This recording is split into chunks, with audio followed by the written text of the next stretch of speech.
autoimmune disease. And so she went from being an athlete, probably being a star athlete, which she'll never admit. She's one of the most natural athletes I've ever seen come into one of our gyms. She went from that capacity to being bedridden for almost her whole high school career until she was able to come out, get a little better, and find adaptive sports with us.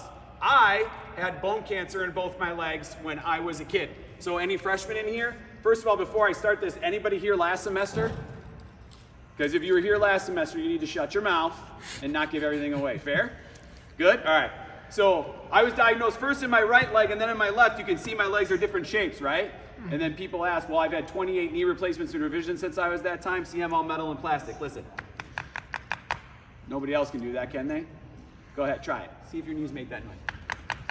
No, because you're not metal and plastic. So I started this organization because I was sidelined from sports. I might have been a 3-sport athlete in high school, but in middle school I was suddenly sidelined, went from being able-bodied to having an ambulatory disability. And it wasn't until I was 30 that I found this new way to play.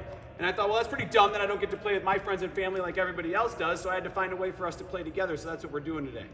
That? All right, so question for you is, what does all this stuff in front of us have in common? Don't give it away if you were here. Go ahead, I know it's really early, but you guys made it to high school, right? All this stuff in front. What makes it the same? In common. Go. It's all athletics, it's all sports equipment, right? And we already kind of gave this away. If I take these Giannis shoes and put them here, what makes these two things the same?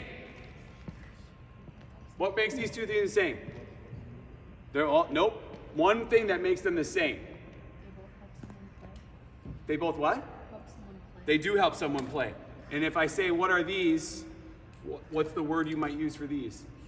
Shoes. So to me, these are both just a pair of shoes.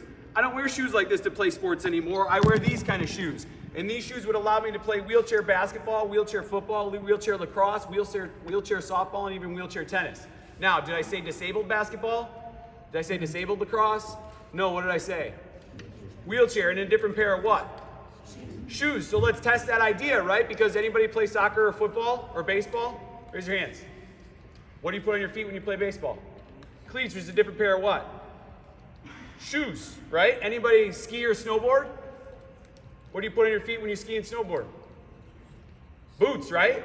Different pair of what?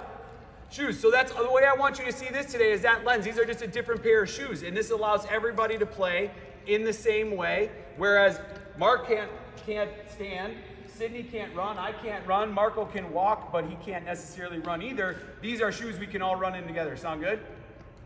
All right, last question for you guys. If I say the word ability, what does that mean to you? Anybody got a guess? What does the word ability mean? You all have it. What do you think? That's right. Ability just means the proficiency to do something well.